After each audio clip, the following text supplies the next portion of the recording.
Hi, class. Welcome to Art 137 Photoshop. I'm your instructor, Corey Newcomb. We're going to get started and kind of give an overview of the class and go over some of the basics of Photoshop as well for your first exercise. Just want to give a quick little overview of Canvas in case you're unfamiliar. When you log in, it should look something like this. I have the instructor view, so it's going to be a little bit different. But you will have this home page here and any announcements.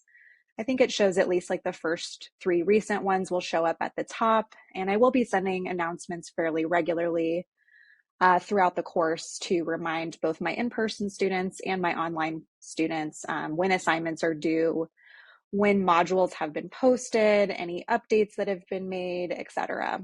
And you can always message me through email or through Canvas if you have any questions as well. So we have our little intro homepage here with my information. I will be posting our computer lab hours once I get those. And the main thing that you'll need to worry about is modules on the left. If you click that, any posted modules will appear here. Right now, I just have this start here section where you can go ahead and take a look at the syllabus and submit the syllabus agreement. So all of your main assignment information, tutorials, videos, everything is going to be within modules. So that's really the main section that you'll need to worry about, and you'll see any corresponding due dates in here as well. So please aim to log into Canvas every day or every other day, just as frequently as you can, because that's where you're going to be checking your due dates, making sure that everything is turned in so that you can get the best grade possible. And of course, you can always reach out to me with any questions. I'm going to go ahead and start with a deck here. I'm going to try to go through this fairly quickly. If you're in the in-person class, you will see this in class, so feel free to skip ahead if you're watching this video. If you need just a refresher on Photoshop. But for my online students, we will just do a quick little intro. So welcome everyone, and please bear with me as I'm teaching both in person and online. There will be a lot of similarities, but a few differences as well. So once again, if you have any questions, feel free to reach out. But welcome everyone, whether you're an artist, a designer, photographer, business major, nursing major, anything, welcome to Photoshop. There's so many advantages to learning this tool that you don't really necessarily need to be a graphic designer or a photographer. Anyone can learn this tool, and you'll see that it's really beneficial for a lot of reasons. So today's agenda, I'm going to try to go through this fairly quickly. We're going to start with just a little bit of an intro on the class. I'm not going to go over the syllabus in this video. I will go over that in class. And if you're online only, please do take a look at the syllabus on Canvas and submit that agreement that is due tomorrow.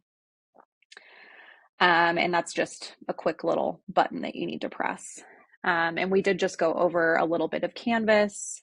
Feel free to start poking around in there and familiarizing yourself with how Canvas works. But we're going to go over just a quick overview of the class, do a little bit of getting acquainted. I'm going to tell you a little bit about myself. I would love to hear a little bit about you as well.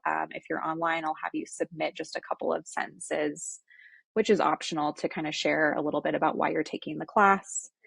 And we're going to talk about the iterative design process and critiquing a little bit, because that's going to be highly important for this course. And then we're going to do a tools overview and get started in Photoshop and get started on exercise 1. Just to share a very high level, quick history of Photoshop. We're going to get into the history more later on in the course. But just as a little intro, it was first developed in 1987 by the Knoll brothers, Thomas and John. And they eventually sold the software to Adobe in 1988. So Adobe has been creating Photoshop and developing different iterations of it for a very long time now.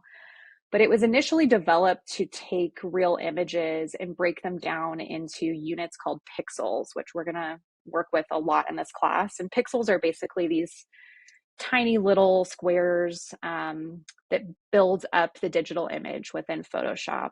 And the reason that that's important is because it was developed to take an image that was basically a grayscale or black and white image and break it up into those pixels so that it could be viewed in two colors on this very old 1980s monochrome display. So you could view the image with a bunch of tiny green squares on the black screen. So that's kind of the initial development of pixels and why they're still important today is they build up that digital image. And when we zoom in on images in Photoshop, you'll see that they're made up of tons of these tiny little squares. And you can also see that Photoshop has obviously changed a lot since this first iteration, Photoshop 1.0 in the 80s, but a lot of these tools are still very similar in Photoshop today. You'll still see these icons like the crop tool, the lasso tools, zoom, all of these things. So the iconography has not changed that much. So even if you've tested out some older versions of Photoshop, or even if you've played with some other similar photo editing programs, a lot of these tools are going to have crossover for you. And whether you know it or not, Photoshop really has changed the world. It's changed the way that we look at images, that we can sort of discern what's real and what's not. You can see just a few examples here, especially on the bottom, how you can edit images to really improve their quality, improve the look and feel, and also create something completely new. You can take an image of a woman like this, add a background, tweak the lighting, make a lot of edits, and create a surrealist masterpiece. You can do so many things with Photoshop, even things like animation in this illustration here, cool sort of highlighted typography. I mean, these are just a snippet of the endless possibilities that we have within Photoshop. The overall scope of this course, some of your learning outcomes that you've seen in the syllabus are, our goal is that you're really going to master the fundamentals of Photoshop and digital image manipulation. So you will probably feel close to an expert. You might not be a complete expert by the end of this course, but you are mastering those fundamentals. If somebody asks you to retouch a photo, create a collage, you're going to know exactly how to do that. You're going to know at least the basics. And this is really just an introduction to continue to build that skill set. So the more that you work within this software or other design softwares, the more of an expert you will eventually become. But our goal is that you're really going to master the fundamentals and you're going to have a really broad overview on the possibilities within Photoshop. We're going to work on a lot of different types of exercises and projects to really give you the best experience possible and the most broad experience. Of course, you're going to gain an understanding of the techniques and ideas behind digital imagery. We're going to work a lot on design concept and conceptual thinking as well. And we're going to utilize some basic principles of design. We're going to look for inspiration and analyze historical pieces of art. We're going to work a lot on our critiquing. And that's just all part of this iterative design process that's going to better us as designers, photographers, or really any line of work that you're in. And that goes into, we're going to be really comfortable with feedback, discussion, and critique. Like I mentioned, that's really important to this course. So we're going to get comfortable with giving each other feedback. It's not meant to be mean in any way, but sometimes things can feel a little bit personal, but we're going to work on that and make sure that we get really comfortable with our critiques. Photoshop uses and career paths. Just want to give kind of a broad overview. Of course, as a photographer, Photoshop is very useful for many things. A lot of these are repetitive. You'll see photo editing, retouching is the main thing that we're going to be doing in this course, but Photoshop is also a great illustration tool. So sketching and concepting. If you're an illustrator, developing fully rendered digital illustration is something that's very possible in Photoshop. As a photographer, doing things like batch processes where you can process hundreds of images at a time if you need to kind of repeat the same steps. that's something you can do within Photoshop as well. There's also some basic video editing tools in Photoshop, though it's not really an industry standard tool for editing video. We are still going to learn how to do that because it will be beneficial, if you're a photographer that has a small business, or maybe you're a business marketing major and you want to develop some quick videos. We will show you how to do that as well. So you can see this is just sort of an overview of all of the possibilities that Photoshop can help you based on your particular career path. So I put business marketing, social media, and more because really anyone can benefit from this software. There's so many tools, like I mentioned, that are crossover into other design tools, or even things like Canva online. If you need to quickly develop some graphics, you'll see something like a crop tool. That icon is going to be the same as it is in Photoshop. So there's so much that we can take away from learning in this course that you will hopefully apply to other things down the line, no matter your career path, no matter the software that you're using. So it's just a really great introductory tool that's going to help you with so many things. So if you feel like you fall into one of these categories on your career path, hopefully this is helpful. Even if not, you can see there's just so many possibilities we have with Photoshop to create promotional materials and art. A little bit about me. My contact info is also available in Canvas in case you need. But once again, my name is Corey Newcomb. I am a newer instructor at Yavapai College. This is my second semester teaching. And I feel like I have a pretty wide range of experience over the last many years. My love of design really began through drawing and sculpture when I was a child. Wasn't really that into sports, did a lot of drawing and sculpture classes instead. And then eventually, when I was in high school, I worked on my high school's yearbook back when PageMaker was a thing. So if anybody actually knows what that is. And then I went on to complete my BFA in graphic design at Cal State Long Beach. And from there, I've worked for a variety of different companies. I've done some physical product design.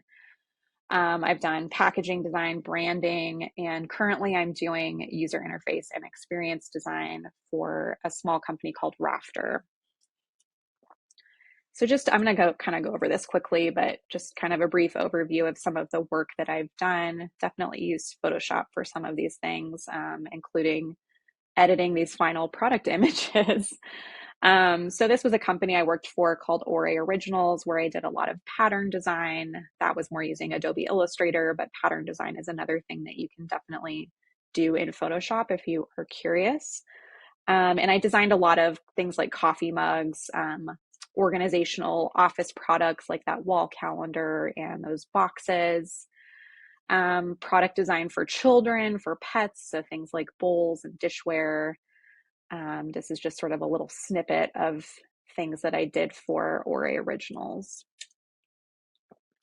And from there, I kind of did a bit of a 180 and went back into digital design, and I worked for Disney Parks and did some interface and experience design for Parks and Resorts Online is what it used to be called. So developing experiences for users so that they could kind of get to A to B when booking reservations with the Disney hotels or ticketing and all of that kind of stuff. And then I made another 180 after that, and I went to work for Mattel for several years and did a lot of branding design. So this was one particular brand that I worked on, which was a line of baby dolls. So lots of things like style guides, packaging. We also did a lot of work with Photoshop. We did a lot of on-set photography. So I would work with photographers and retouchers and stylists to create lifestyle photography that we would use on the web, like you see here, as well as on packaging and in retail. And then just another snippet of things that I worked on at Mattel, a lot of packaging. I did a lot of influencer kits for YouTubers, which was always really fun because we were developing this whole experience of how things would be opened and experienced with children or sometimes adults on YouTube, and how shareable those things could be, and lots of endless crazy possibilities there. Also some Photoshop work here, worked with a photographer to do some kind of blacklight photos for this particular package that had blacklight reactive printing inks in it. And then I've made another career 180, and for the past few years, I've been working with Rafter, which is a company that develops this platform that's primarily for college campuses and universities, but also for just any type of business or nonprofit organization. So it's sort of like a privatized community platform where the community is able to interact with each other through messaging, through posts and content, events, all kinds of stuff. So this is kind of another career 180 for me, where now I do primarily user experience design. So helping the user get from A to B within the platform, and working with a lot of different use cases, a lot of different personas of people that are using our platform, and just creating the best experience possible for them. So I would love to know a little bit about you as well. Another thing about me is maybe I should share the reason why I moved to Prescott was basically just to be near family and raise my daughter here. So in case anybody's curious, and I do live here in Prescott, not too far from the campus. I'd love to know a little bit about you. This is primarily for my in-class students, but if you are online, I did add in Module 1. For this video, I'd love for you to just kind of acknowledge that you watched the video, what you've learned from it, and maybe just, it's very optional, but answer a couple of these questions. So probably just questions 2 and 4, why are you taking this class? You can talk about your experience with Photoshop if you'd like. But I'd also love to know what you want to learn most in this class. So especially if you're not, a graphic design major, if you're taking this for fun, or, wanting to help your particular business or any situation that you're in, I would love to know what you're hoping to get out of this class. And if there's anything really specific that you're trying to learn, hopefully we can address that in the course as well. All right, let's talk about critiques. We'll get into this more as the course goes on, but discussion and critique is a pretty essential part of the class. We want to practice giving each other feedback and constructive criticism for all of our exercises and projects. And critiques are not meant to be mean. I think a lot of people can be afraid of critiquing in the art world, in the art class world, but they really help us with a lot of things. They help us analyze our work. They help us prepare as we complete projects, or they help us prepare for, the next step, the next project. They help us understand our goals better. And a big one is to see new ideas and perspectives. Sometimes we can get really caught up in our own head and in our own particular projects, and we can kind of forget the bigger picture, or we might not see something that someone else does. And the main thing that it's going to help us with is just overall improvement in our work. And I have this little animation here that's kind of funny, just because this really highlights, how important critiquing is going to be in your careers. Even if you're not going into the design track, you will likely be working with clients or some type of audience in your career where you're going to get feedback on your work, or maybe even just feedback from your superior, your boss. And it's really just a part of our lives. So it's not even just in the art class world, it's in the entire world. There's constant feedback, and there's constant improvement of ourselves and our work. So it's very important. And we're not going to get too far into this, but this is just sort of a UX, user experience thing. Critiquing can sort of fall into what we call the iterative design process. So when you think about design, it can be very cyclical, especially in user experience, where you're constantly changing things, constantly updating.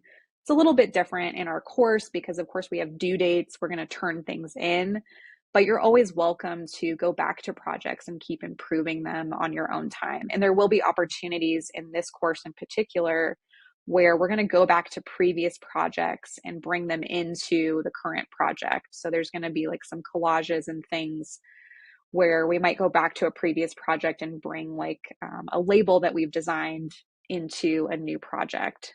So there are going to be opportunities to kind of go back a little bit and improve your work. But this is, more for UX if you're interested in that. Focusing on this part of the design process here is you're kind of defining the design problem that you have. And in this case, defining is going to be the project requirements that I give you. So you're going to have a definition of, okay, this is my project, this is what I need to do. And from there, you're going to start ideating on what you can actually come up with for that particular project. So you might just start doing some sketching or a little bit of Photoshop work, or maybe even some writing. You're kind of ideating and thinking about the possibilities for what you can create. And from there, you're going to prototype. And prototyping is actually creating the work in Photoshop. So actually bringing those images in and completing the work in the software. And then testing, this is more of a UX term, but we're sort of considering testing our critique here. So we're testing out our designs with our fellow students, of course, with me, and gaining feedback. And from there, we can go back to definition, ideation, and prototyping to continue to improve our design. Don't worry if this seems a little confusing right now. We're not going to do too much of this, but just kind of wanted to bring critiquing back to why it's important for the user experience field as well. And here are some basic steps that we are going to be using in this course for critiquing our work. We're going to start with description. We're going to describe what we see in the artwork when we're looking at somebody else's work. And then we're going to start analyzing their work. We're going to analyze the composition, and we'll get more into this as the course goes on, but we can analyze things like balance, white space, color, how does this overall composition function to us? Is it overall aesthetically pleasing? And then we're also going to interpret the work. What do we think it means? So especially when we get into some more conceptual things, are we understanding someone's concept through the visuals in their work? How are they trying to communicate? Did you learn something from them or from this project in particular? And how can you incorporate other students' techniques or video techniques into your own work? And then judgment is the final step, is we're going to discuss overall strengths, successes, merit of everyone's work. Did the artist use good craftsmanship? How is this piece successful versus not successful, based on the definition of the project, based on the audience that we may have? There could be a lot of reasons depending on the project. And we're also going to discuss amongst each other challenges that we've faced while completing our work, because that's really important. And there's a lot of sharing that can be had with any challenges that we're facing and any questions that we may have. It's going to be, a nice way to discuss and share ideas with each other. Tools for this class, of course, you are going to need Photoshop. If you are an online student, you must have access to Photoshop at home. Or if you are taking this online but you happen to be on campus, you will need to complete your work in the computer lab. If you are an in-person student in the classroom, once again, very beneficial if you have access to Photoshop on a computer at home. If not, you are required to find ways to complete your work in our computer lab. I will be posting the computer lab hours once I have those available. I just need to double check a few things. But I have heard that there are some issues with accessing Photoshop at the library, which I used to tell students to do.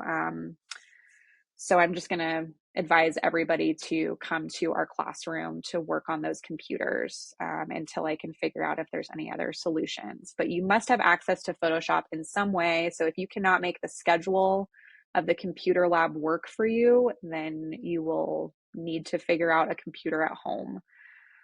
We will have a lot of lab time for our in-person students, so you should be able to finish quite a bit of work during the class time, but you are still expected to do a lot of work on your own time as well. If you're online, of course, you can go ahead and subscribe to Photoshop now at adobe.com/plans. Make sure that you take advantage of the student discount.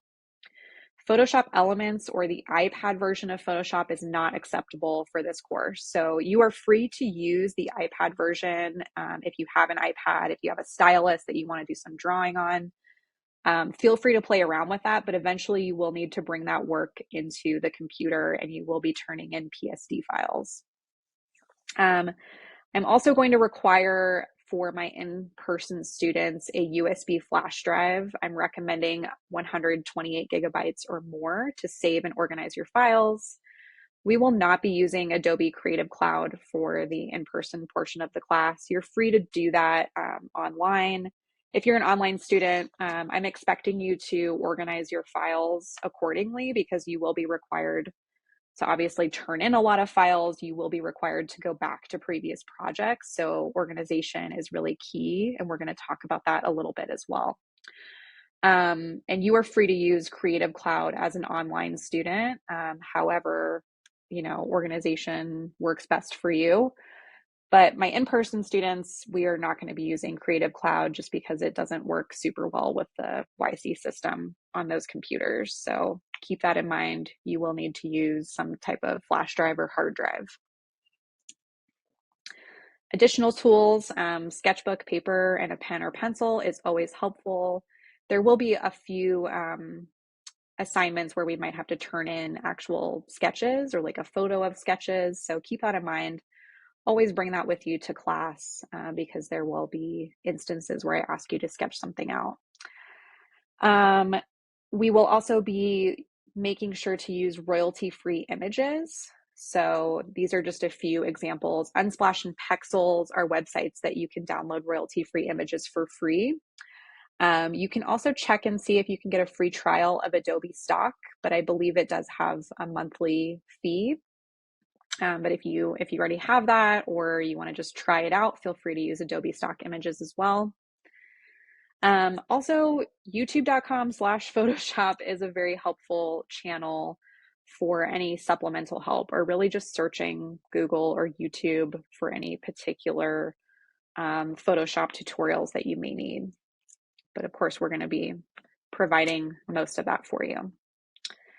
Getting started. This image is available on Canvas for you. I'm actually going to have it printed out for my in-person students so that we have this as a guide. But just want to go over some of the basic areas of Photoshop. We're going to be using this terminology a lot, so I advise you to kind of keep this printout next to you, especially if you're forgetful with the terminology. So this top menu bar is called the menu bar. This has a lot of different options within it. Below that is the options bar, and the options bar will change depending on what tool you have selected in the toolbar. And that brings me to the toolbar on the left, where we've got many, many different tools to use. We're going to get into probably all of these throughout the course. And then to the right are the panels. So within that, I might be highlighting, go to your layers panel or layers tab. But this overall section is panels. So these are the overall sections and terminology that we're going to be using in the course. With that being said, we are going to jump into Photoshop right now, and we're going to get started with exercise 1. You do have these definitions in Canvas for exercise 1 already. I am happy to just sort of post a screenshot of this as well if that's helpful. This will be due at the end of this week. It's a pretty quick one, I think, for most of you, and this is just going to give you a basic overview to Photoshop, how to create a file, how to bring in an image, how to add a background and some text, just a few basic tools to get us started. The specs for this exercise, we're going to get into Photoshop and go over this again in a moment, but just as a brief overview, the size that you'll be required to turn in for this file will be 400 by 800 pixels, so 400 pixels wide by 800 pixels tall. The resolution will be 72 ppi. The color mode will be RGB format, and we're going to get into this more specifically in a moment here. And we will also talk about file naming. File naming is going to be really important for this course. It's required that you use this format of file naming. So we're going to name our file art137 underscore your last name. So whatever that is, you would replace this with your last name, then underscore exercise 1. And what's required for this exercise is that your banner ad must contain at least one cutout image and one text headline. So you can see I put a little example. This is, of course, done by a designer, a little bit more advanced, but this is a basic web banner ad in a vertical format that you might see when you're reading an article online. You know, these pop up on the left side or right side of the screen. So we're going to be creating just a really basic one. It doesn't need to be this advanced, but we're just going to have a basic background color. It's going to be about this size. We're going to cut out an image and place it on top, and then we're going to add a little bit of text. If you are feeling more advanced or you want to try out some things on your own, you can do things like add a logo, like you can see the Adobe logo here, add a button, add additional text. So we're only required to add one line of text that's shown like in this headline here, but it's optional if you want to add like a sub headline or further text. But once again, reiterating that is very optional if you're feeling more advanced. So we're going to go ahead and get into Photoshop now. So when you click that Photoshop icon, hopefully you've already got it downloaded. Your home screen will look something like this. And if you've opened some files previously, they're going to show up under this recent section here. We're going to go ahead and create a new file, and you do that either by, clicking in this modal that shows up initially here, or another way is just to go up to File in our menu bar and hit New. And this is where you're going to see some of those options we discussed. There's also some presets here. So any saved presets that you have, these are all sizes for files. So some basic presets for photos here for print, like 8.5 by 11. You can kind of just click through these and take a look if you'd like, but we're going to make a custom size here. And based on the specifications that I outlined that are also in Canvas, we're going to make our width 400. We're actually going to make sure to change this to pixels. So this drop-down menu shows the different units that you can select. So make sure that you have pixels selected. And we're going to make sure that that says 400 pixels wide by 800 pixels height. And the resolution we're going to change to 72 ppi, which is pixels per inch. And we're going to make sure that the color mode is RGB. And we're just going to leave that at 8-bit. It's going to be a slightly smaller file size. And then where it says background contents, we're going to make sure that that says transparent. We want to select transparent. And we can also go ahead and name the file here. It's not going to quite save the file yet, but just for good practice, we'll name it. So once again, art137 underscore, I'm going to put my last name, Newcomb, another underscore, exercise 1. And then we'll go ahead and hit create. And just for good practice here to make sure we're saving our file, we're just going to go ahead and go to File, Save As. And this is where file organization is going to be really important. And unfortunately, I don't want you using the cloud just for my in-person students, but Adobe is going to default want you to save this to the cloud. So this is, if I just hit save here, it's going to save it to the cloud, but I actually don't want to do that. I want to make sure I select on your computer. And then it's going to open up a window here where I can see my sidebar with all of my documents. I've already saved Art137 as a folder here as a shortcut on the left. And then I've labeled this module 1 just because that's the first section of our course. Within that, I can, let's see, I normally just do the shortcuts. So I'm trying to show you the maybe easier way to do this, but at the bottom here, we can hit new folder. I'm going to make a new folder for exercise 1 and hit create.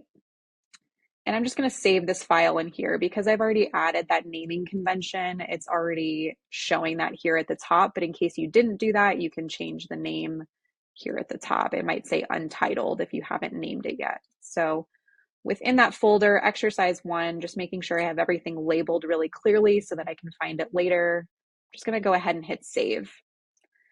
And then if I go back into my Finder window here on Windows, it's going to look a little bit different, or on PC.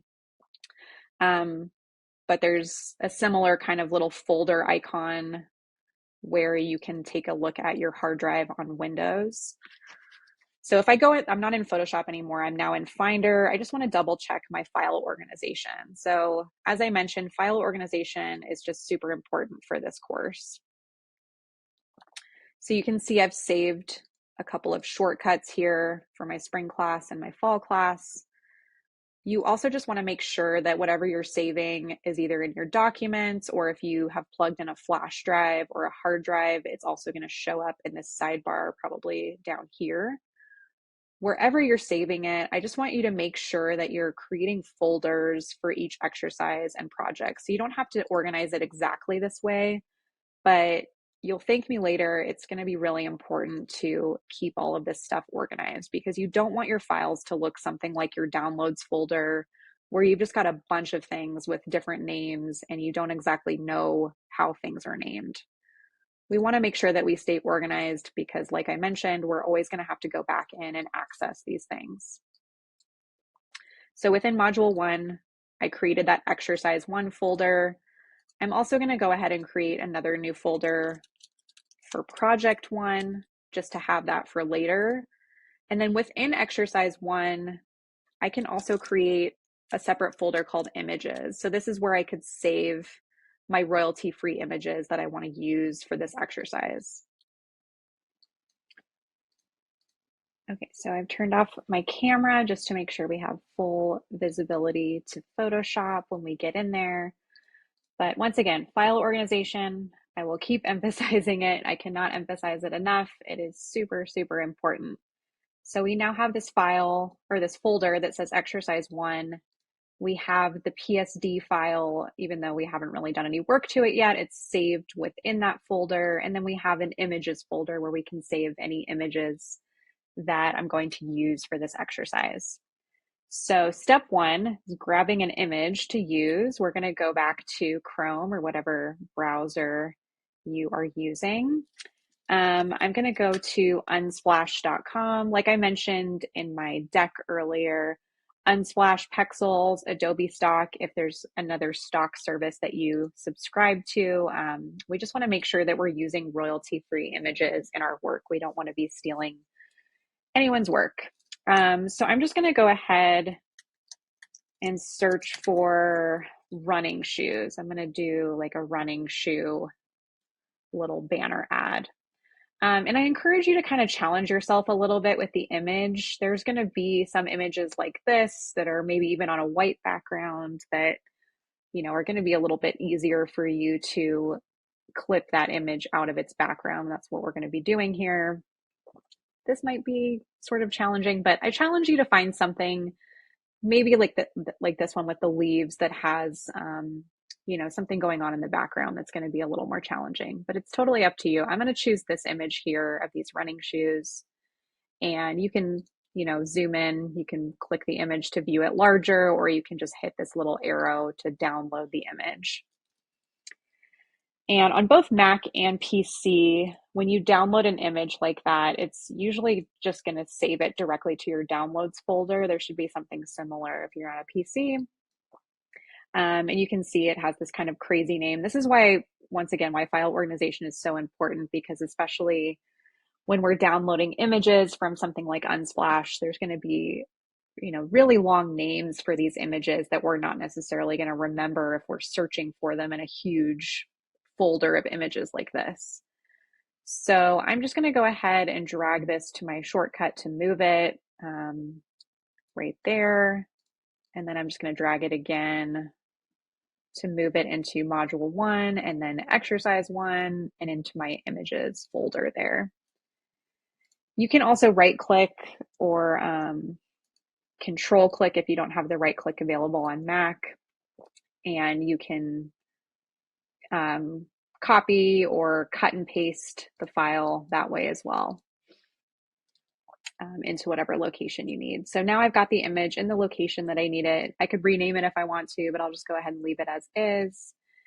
And back in Photoshop, and then if I open my Finder window here, I'm just going to click and drag it from there into Photoshop. And when you do it this way, when you click and drag, you'll see that little green plus. That means essentially that it's going to work. It's going to open your image in Photoshop or add it to your existing file.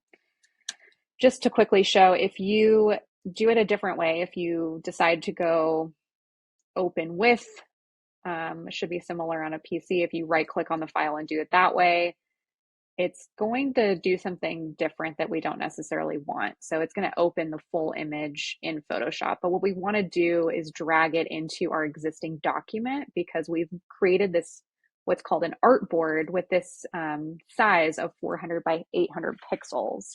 So we want to make sure that we just bring the image into our existing document, because that's already the predetermined size. That's where we want to edit the image further. Alternatively, if you do not want to drag your image in that way, oops, sorry. Just gonna undo that. You can also go up to your menu bar at the top and go to File and then Place Embedded, and you can find your image that way. And it will do essentially the same thing. It might take a little bit longer, but for some of you, it might be easier to do it that way. And you can see when we place the image, it looks the same as when we dragged it in from the Finder window.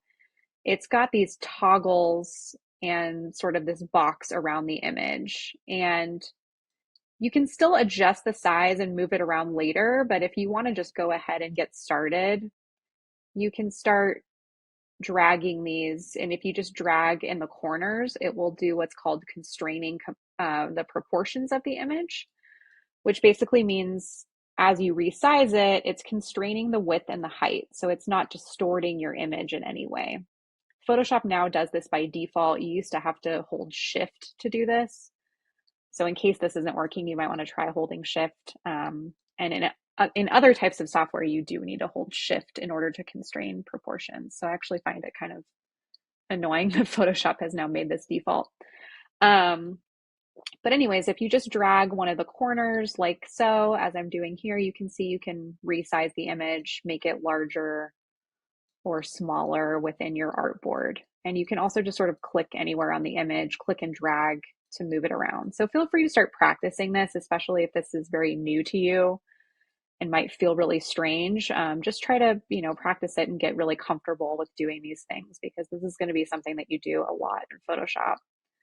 So I'm just going to resize my image a little bit. I'm just going to be using the shoes from this image. So I just kind of want them somewhat centered here, maybe a little bit shifted down. And then in order to sort of place this image, you just want to hit Enter or Return on your keyboard.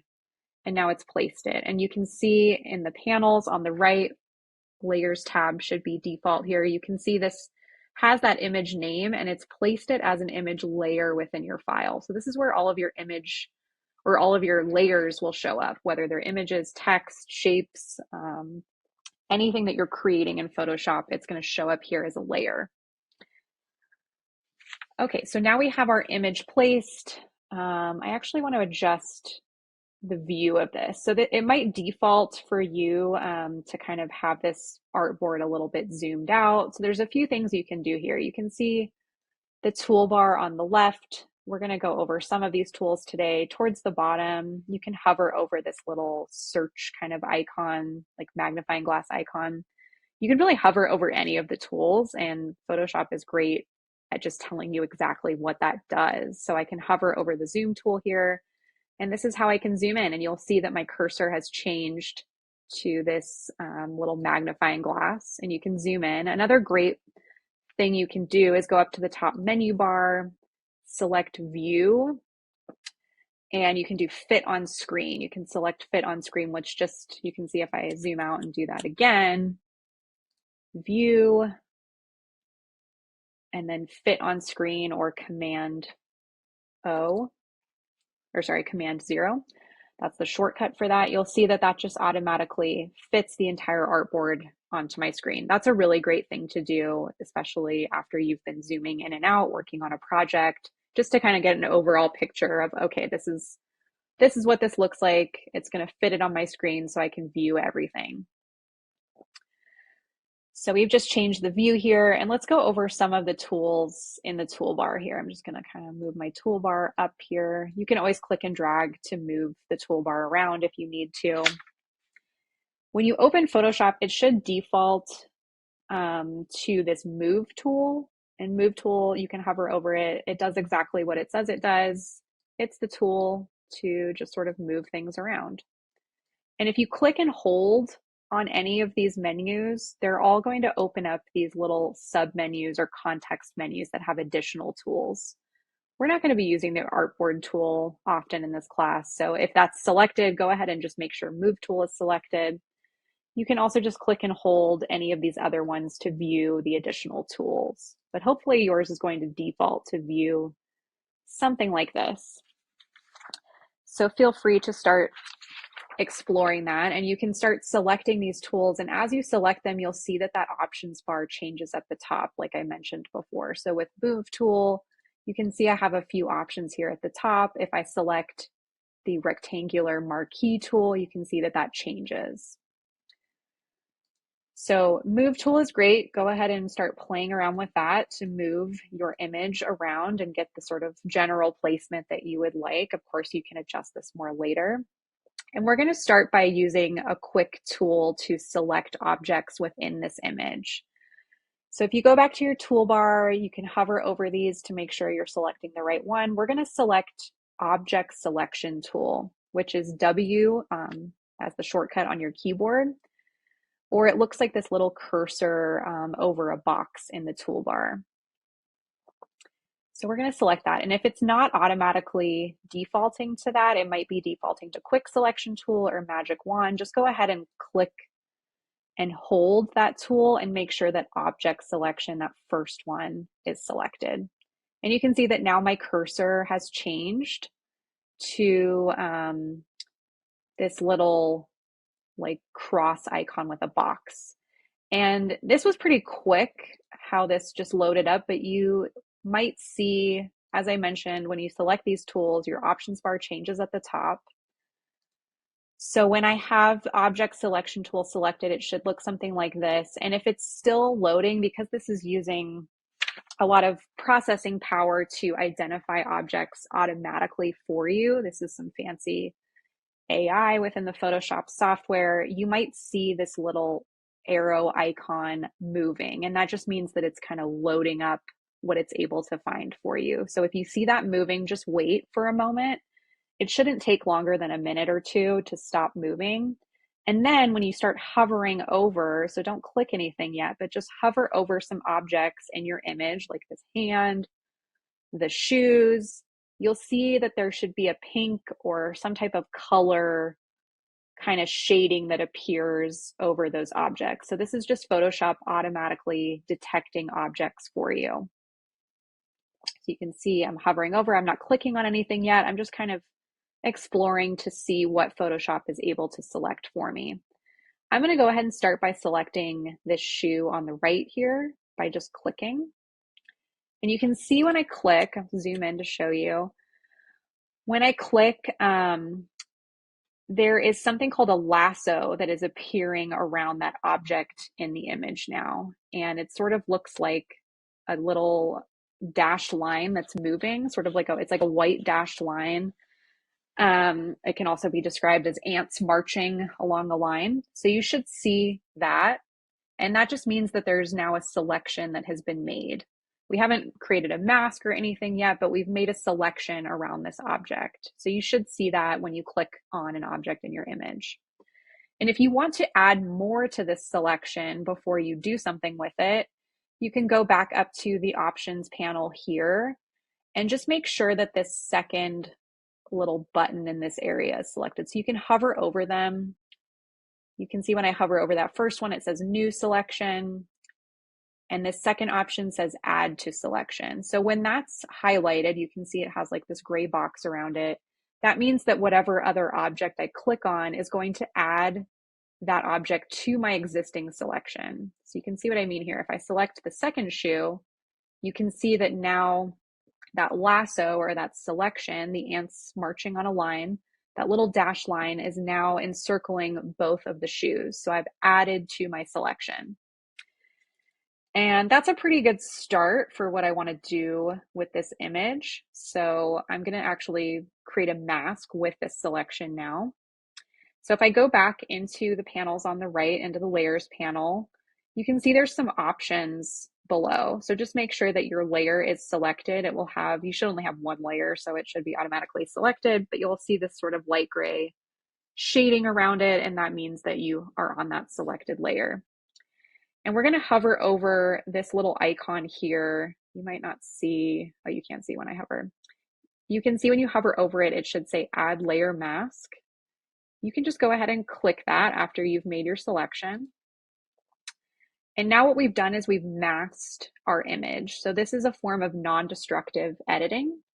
So destructive editing would be just opening up this image and using something like the eraser tool and actually removing pixels from it. But using masks is a great way of working, great way of practicing. Sorry about that. Because you're not actually removing any pixels, you're just creating a mask to sort of hide the pixels. I'm just going to select my move tool again. If you right click on this mask, so I've just created this mask and you can see that now we have this little thing that's attached to our layer that shows a black background with a white foreground, and the white is sort of the pixels that we're actually still seeing. You can right click and disable the layer mask, or you can also hold shift on your keyboard and click it to kind of turn it on and off. Just so you can see that all of those pixels in the background are still there. We just applied a mask to hide them. You can also option click to view just the mask alone if you're curious what the mask actually looks like. So you can see that object select tool did a lot of the work for us. It even kind of created this blurred edge to select the image in the best way or the most realistic way possible for us. So it's an automated type of tool, but there's additional tools that we're going to start learning today that will show you ways that you can refine this even further. So I'm just going to option click on the mask again to make sure that the image is showing up.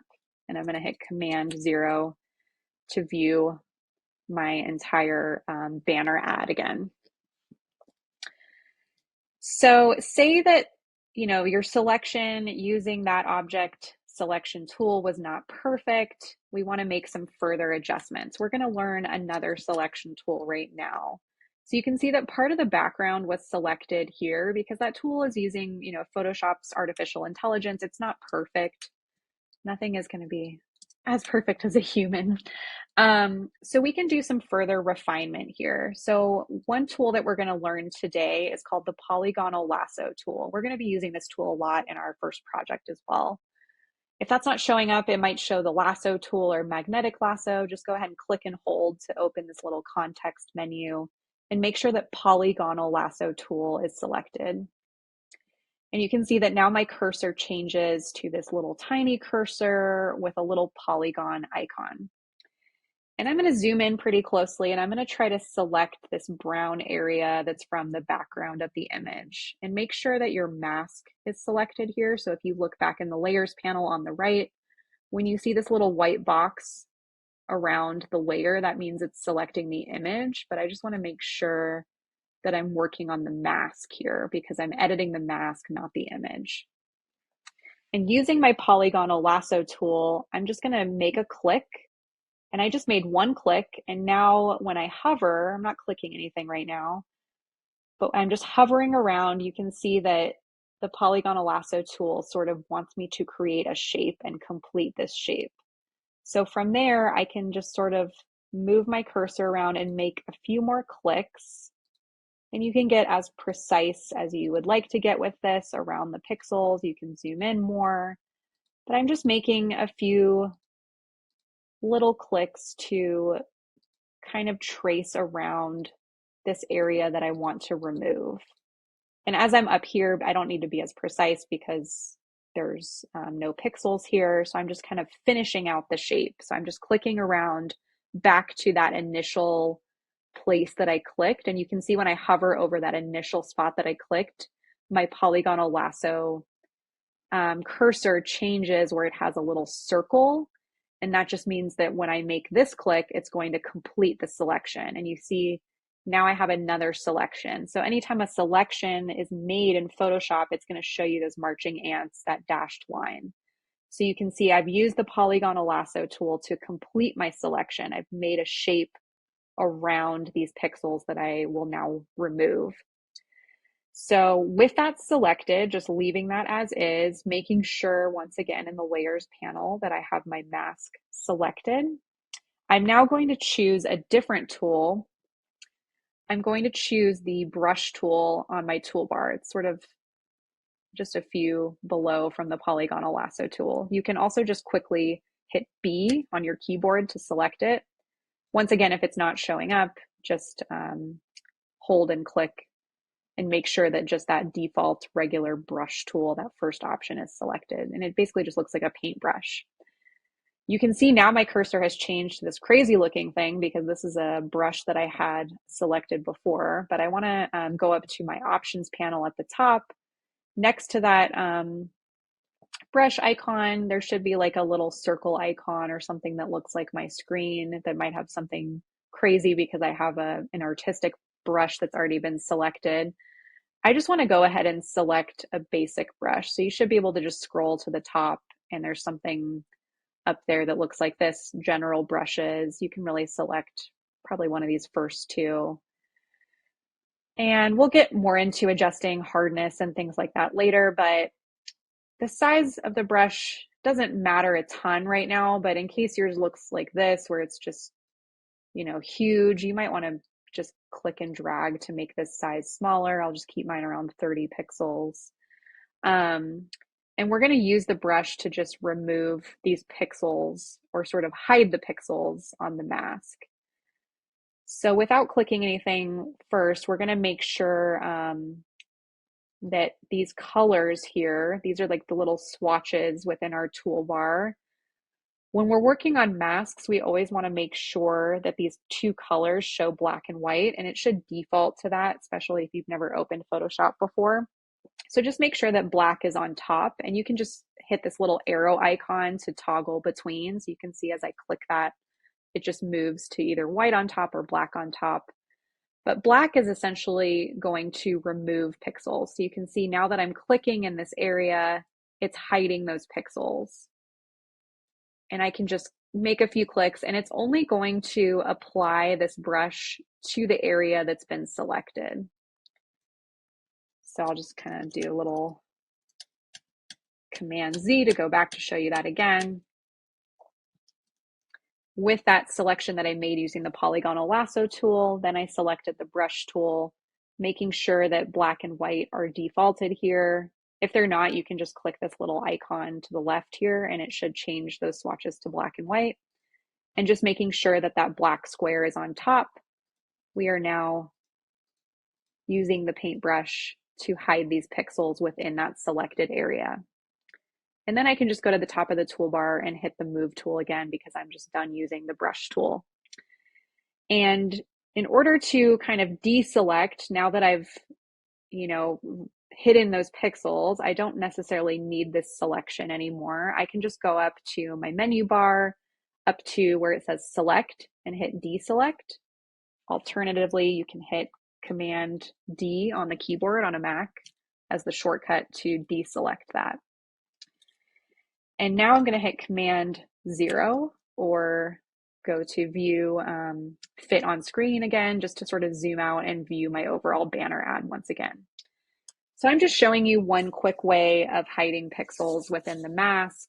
You can see if I hold Shift and toggle that mask on and off again, I was able to remove that background that was showing up. So depending on the image you have, depending on the time that you want to put into this, the practice that you'd like to get out of it, you might have a lot of cleaning up that you need to do. I encourage you to clean up the edges of your image as best as possible, because of course that's going to get you a better grade, but it's also just going to help you further along in the class and help you with practicing these early initial tools. So I'm just going to do that for now for the sake of keeping this video a little bit shorter.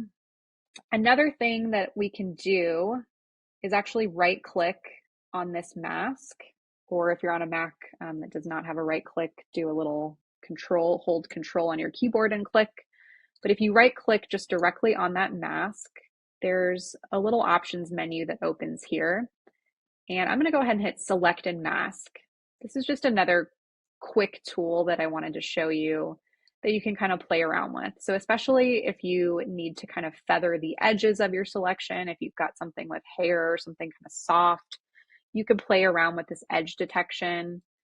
And I'm just going to like drastically do this to see what happens, but you can see it creates a different effect where it kind of feathers out the edges. So you might just want to adjust that a little bit. Maybe I'll adjust it just 1 or 2 pixels. Or you can also play around with Smart Radius here. It's not really doing anything for me, but you can also feather the edges this way. You can smooth edges. I'm not exactly sure what contrast does actually. You can also shift the edge of your selection. So say there's just like a couple more pixels around the edge of the shoe that I want to show, I can shift, and hopefully if I drastically do this, you can see this on my screen, but you can see it's adjusting my selection so that a little bit more of the edge shows. So I actually kind of like how that looks. So feel free to play around with some of these options. You don't have to, but things like feather, shift edge, and radius might be useful. So if you play around with that, you don't like what it looks like, you can hit cancel. I sort of like the effect that that has, so I'm going to hit OK. And what that does is that applies those changes and it automatically creates a new layer. So the kind of nice thing about that is I can compare it to the old layer. You can see if I turn the new layer on, it's just sort of added a few pixels, a little bit of like shading around the shoe. It's added a little bit more of the edge of the shoe. So I'm going to keep it. I'm going to turn off the previous layer that I had. And you can see in the layers panel that now I have 2 layers. So if you do that, you might have 2 layers. You can decide if you want to delete one of them. I'm just going to quickly double click on this layer and rename it shoes, just so I know that this is the one that I want to keep. And if you need to delete a layer, you can right click and hit delete layer, or what I usually like to do is just click and drag it to this little trash can icon at the bottom here, or you can also just click the trash can with that layer selected, and it's going to prompt you to delete it. So that's optional, but something that might be useful to play around with. And now what we want to do is actually add a new layer because we're going to add a background color to this. So next to that little trash can in the layers panel on the bottom right, if you hover over this little plus icon, it says create a new layer. We're going to create a new layer, and now it's automatically naming it layer 1. Nothing is showing up on this layer yet because we haven't done anything yet, but we're going to just add a fill to this. And to do that, we're going to go back to the toolbar and select the paint bucket tool, which is, if it's not showing up, just hit G on your keyboard. That's the shortcut. Or just look on your keyboard for this little paint bucket icon. It might be defaulting to the gradient tool. So if it is, just click and hold and make sure you select the paint bucket tool. And from here, if I just click, it's going to automatically fill this whole artboard with whatever color is selected. And because I have black as the foreground color, it's going to fill it with black. If I don't want black, I can double click that foreground color. You can see where I'm hovering. Or sorry, not double click. I think you just click once. And then you can change the color within here. So you can kind of toggle around. Feel free to play around with this, especially if you've never done something like this before. But really any color is fine. Alternatively, you can also If I just hide this for a second and go back to my image, I can hit I on my keyboard or look on the toolbar for my eyedropper tool, and I could click. You can see that clicking that green area of the shoe changed my foreground color to that bright green. So that's another way that you can choose a color and then quickly fill it. But I'm going to undo that by going to Edit, Undo, or Command Z on the keyboard because I like the black background. I'm going to keep the black. And because this layer is above the shoes layer in my layers panel, you can see that it's hiding everything beneath it. So in order to remedy that, because I want the shoes to be on top, I'm just going to click and drag this layer underneath the shoes layer. And when I do that, it will show this blue line that's just sort of previewing where you're going to place that layer. So now I have my layer 1 black background, which I'm going to double click on layer 1 and rename it background just so I know exactly what that means. And now I have the shoes layer on top of this black background. And the last thing that I want to do, the last required thing for this exercise is add some text. So there's a little T icon in the toolbar, or makes sense, it's T on your keyboard as the shortcut. I'm going to select that. And then I'm just going to click, and you'll see that Photoshop will automatically fill in some placeholder text for you. And I'm just going to immediately start typing because that text was highlighted, and it's going to replace that placeholder text with whatever I type. So I'm just typing a headline here. I can double click and select that text to adjust the size. And within this options panel, once again, that all changes based on what tool you have selected. So since I have the T text tool selected, I have a lot of options such as fonts here. So I'm going to click the font and select Futura. And you can feel free to play around with fonts, test out a few different ones, select whatever font you wish. I'll just leave it as Demi, or maybe I'll change it to bold. It should say something like 100 pixels, or it might default to a different number here. I'm just going to select from the preset menu, maybe 30. That might be too small. We'll go with 48. So that's changing the size of it. So once again, you've got your size option here for the text. You have your text style, and you have your font. And then if I go ahead and select the move tool again in the toolbar, I can now move my text around. So I'm just going to move it and kind of use the little quick guides here to center the text.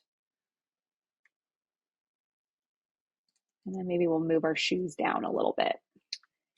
So if you've gotten this far, this is all that's required for exercise 1, but like I mentioned, it is optional if you want to try to add a logo or some additional text or a button. I'm not going to go over that just because that's very optional, and that's stuff that we'll be learning as we go on in the class. So don't worry too much about that now, but if it's something you want to play around with, feel free.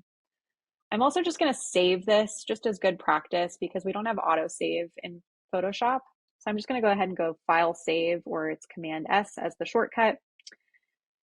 And if I move something, you can see that there's a little star that appears on this. So this little tab here is basically showing the name of the file that I have open. When that star appears, it means that you have unsaved changes. Also on a Mac, you're going to see this little black dot within the red dot. That just means that if I try to close Photoshop or close this file, it's going to prompt me to save. So in case you're totally unfamiliar with that, once I make changes, that little star is going to appear, that little black dot's going to appear, and I just want to make sure and do a Command Save, and you can see now that disappears because that means that I've just saved my file. So I've already saved the PSD file for this, which you'll need to turn in for this exercise, but we're also going to practice exporting this into a smaller file type, which for this exercise is going to be a JPEG. So in the menu bar, we're going to go to File again, and we're going to select Save a Copy. And that's going to open up this modal here. And you can see that it's automatically renaming this file with copy at the end of it. And first, we're going to go ahead and go to format towards the bottom here and just make sure that we select JPEG. And then we'll change the name of it. We don't need to have copy at the end of it. So you'll need to keep copy, or you'll need to rename the file if you're trying to just save an exact copy of this PSD file. So if I tried to save a copy of it, it needs to have a separate name because if it were to save that copy, there would be two PSD files within this folder saved. And you can't have two files that are the same name and the same file type saved in the same folder, if that makes sense. So because I'm selecting the format as JPEG, it's a new file format.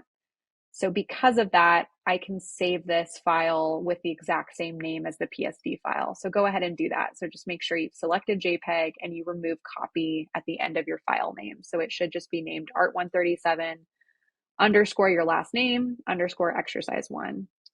And then I'm just saving it in the exact same place as my PSD file. So it's super clear and easy for me to access later. And I'll hit save. And here you can mess around with these options a little bit if you need to. You can kind of toggle this. You'll see that it changes the quality of the JPEG, but you can also preview the approximate size that the JPEG is going to be. So this says 129.4. K means kilobyte, which is pretty small. So if this says MB for megabyte, you might want to adjust this a little bit, but it should be pretty small for most of you. So I'm just going to leave it as quality maximum because it's already going to be a pretty small file size. And I wouldn't mess around with any of these other options. I'm just going to hit OK. And then if I go back to my Finder window and go back to that folder where I've started to save everything for this exercise, you can see that now I have two file types. I have the exercise one JPEG as well as the PSD. And these are the two file types that you'll need to turn in for this exercise on Canvas. And that's pretty much it. Happy exploring in Photoshop. I hope this was helpful. Please reach out if there's any questions, and please don't forget to turn in these two file types to Canvas to complete your first assignment, which is exercise one.